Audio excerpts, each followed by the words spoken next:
朋友们，在这个世界上呢，凡是达到一定认知和见地的人都在寻找道，寻找道的力量为其所用。可是道究竟是什么呢？为什么都在寻找它呢？首先，我们为什么要寻找道？不知道你看到过这样的内容没有？比如说，凡是大彻大悟的人，都曾经历过巨大的磨难与痛苦。也或者说，凡是开悟的人必遭天谴，遭受巨大的折磨。所以在这里问题就来了，那就是经历过巨大磨难的人一定会大彻大悟吗？很显然并不一定。很多人在遭受过巨大的挫折后，也不见得有一丁点开悟的苗头。为什么呢？因为他心中无道，经历再多的磨难也没什么用。所以什么是道呢？其实没有人能用语言把道的本质描述清楚。在《道德经》中讲，上善若水，水善利万物而不争，处众人之所恶，故几于道。而这句话是什么意思呢？很多人的理解就是水的特性接近于道，水滋养万物而不占有的特质呢，与道是非常接近的。其实呢，这样理解是没有问题的，但是理解和做到是两码事。很多人在实际运用时总会出问题，他们会认为道是一种态度，是一种滋养万物而不占有的态度。其实呢，道压根就没有态度，它只是一种规律，而且所有高人都能够洞察到这种规律的显化，一种生长万物而不占有的规律显化。这就比如说我们在吃米饭的时候，通过一粒米饭就可以洞察到这个规律的显化，就是在这个米的背后呢，它有种稻米的，有卖种子的，有卖化肥的等等。也就是说，这个米饭它之所以能够来到我们面前，是它的背后在遵循着协作和共赢的规律。所以我们在这里说，为什么按照规律办事的人会如有神助呢？其实也就是他知道这个规律，他在做事的时候呢，不会只考虑自己的利益，他会考虑供应关系，也就是这么简单。这也叫大道至简。而同样的，也正是因为大道至简，它太简单了，反而我们想真正的得到它会异常的难。为什么呢？因为我们有自我，也就是我们头脑里产生的小我，而小我是不愿意遵循大道的意志的，他更愿意遵循自己的意志。而小我的意志呢，和大道的意志是相反的。这就比如说，很多人在做事的时候，更多的只会考虑自己的利益，以及在买东西的时候呢，总希望对方少赚我的钱，甚至不要赚我的钱。这就是小我的意志。所以所谓的反者道之动呢，这里面的反鹤道和小我意识那个相反的意思有点差不多。你如果把一颗皮球丢到地上，它一定会弹起来，而且你越用力，皮球就弹得越高。但是你如果把一个玻璃瓶子丢向地面，它其实也会弹起来，但是它可能弹两下，咣当一声就碎了。这就是不同。一个人如果顺应这个世界的道，那么就可以像一个皮球一样弹起来。如果他一味地固执己见，一定要违背这种道，那么他就会像玻璃瓶子一样摔得粉碎。这个道就像脚下的地面，地面的坚硬程度是我们改变不了的，我们能改变的只有我们自身。阳明先生讲去人欲，存天理，其实也是为了契合这种道。人的欲望会妄图让自己去强求许多本不应该属于自己的东西，而这呢，就是在挑战这种道。一个人如果被欲望操控，那么他早晚有一天会像玻璃瓶一样不停地去撞击这个地面。所以在面对许多不可改变的事实的时候，你要学会让步。知足者富，知止者赢。一个人如果一味地去攀附外在的物质财富，那么早晚就会变成存钱罐上面的图案。等存钱罐碎了，人也就碎了。所以王阳明一再强调，人这一辈子在处理的不是各种各样的事情，而是在处理自己的感受。人的心外之物可以被本心屏蔽，所以这是人在绝境之中能够爬出来的救命稻草。这是一个人在负债、失业、失恋这些低谷、这些人生绝境之中所能找到的救赎之道。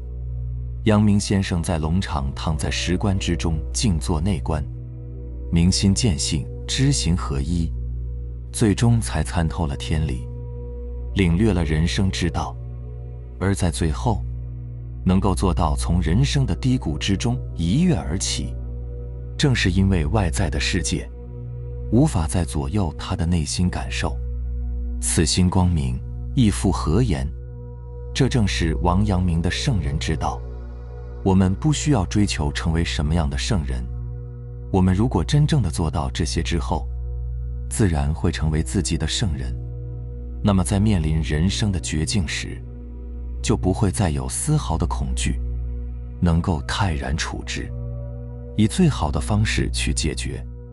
好，在这里呢，我们继续回到主题，如何得道，以及为什么说凡是大彻大悟之人都曾经历过巨大的磨难呢？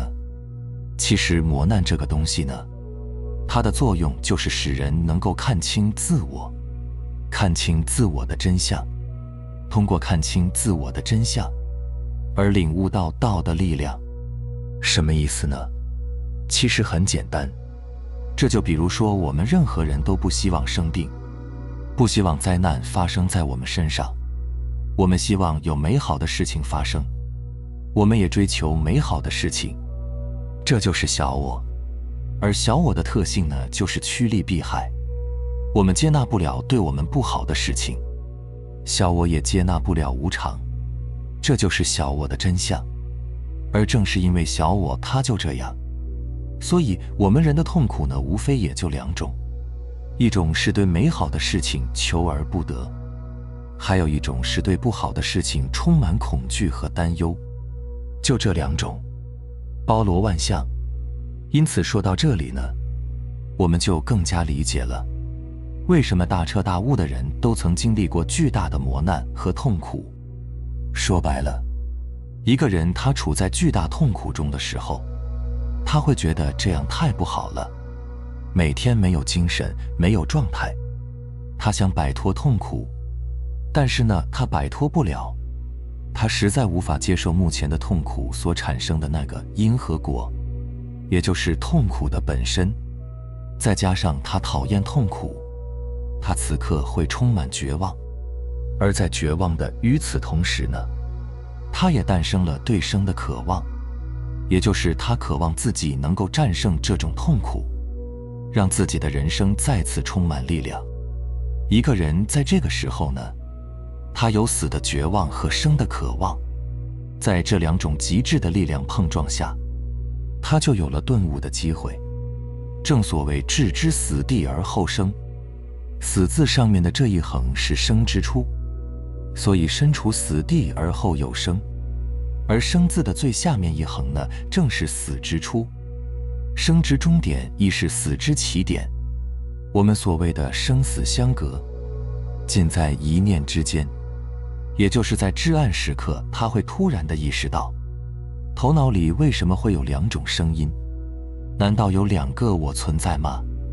那哪个才是真正的我呢？于是，那个终极的问题就被问出来了：我是谁？他会发现他无法利用头脑思维来回答这个问题，因为头脑思维只会去找一个概念或标签来回答。我的名字、职业、年龄、哪里人，我的过去、我的自我感，这些都不是真正的我，它们只是我在这个世界上的一些小小属性罢了。这是他突然意识到，当他平静而没有思考的时候，他所感知的那个在才是他自己。是谁在感知呢？是我感知到了我自己。我是谁呢？我就是那个感知，那个觉知，那个意识，也就是在这一刻，他看清了自己的真实本质，他也就顿悟了。所以朋友们，顿悟就是一个人看清了自我，看清了自我的真相，看清自我真相之时，也就感受到了道的力量。注意，大家要明白的是感受，不是理解。我相信上面我讲的这些呢，从理解的角度来说，它并不难，只是感受和理解完全不是一码事。这就比如说，我们能理解天地不仁，以万物为刍狗，但是呢，感受不到等于什么都没有，感受不到依然会存在分别心，接纳不了无常。再比如那句天下不为我所有，天下皆为我所用，理解我们也能理解，但是能够做到的程度呢，也完全取决于我们对道的感受能力。所以最后的结论就是，我们该如何提高我们感受到道的能力呢？说到这里呢，可能有人会问了，如果经历痛苦和绝望才能顿悟，那我此刻没有痛苦和绝望，难不成要先寻找痛苦吗？其实不是的。另外，即使你想要寻找痛苦，也不见得能够寻到。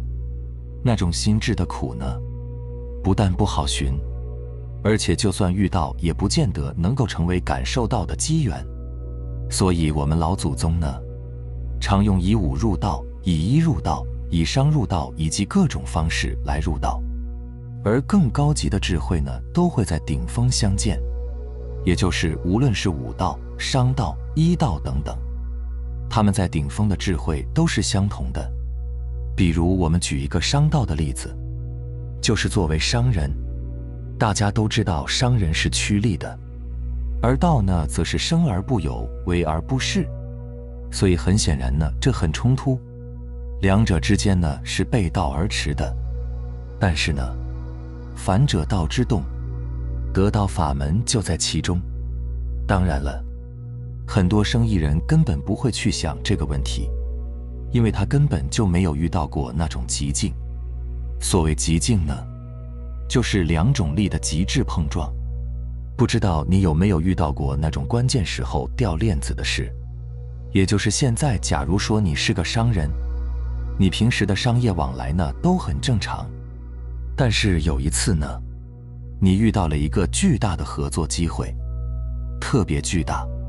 这个机会对你而言，达成之后甚至能够让你和你的公司直接上一个台阶。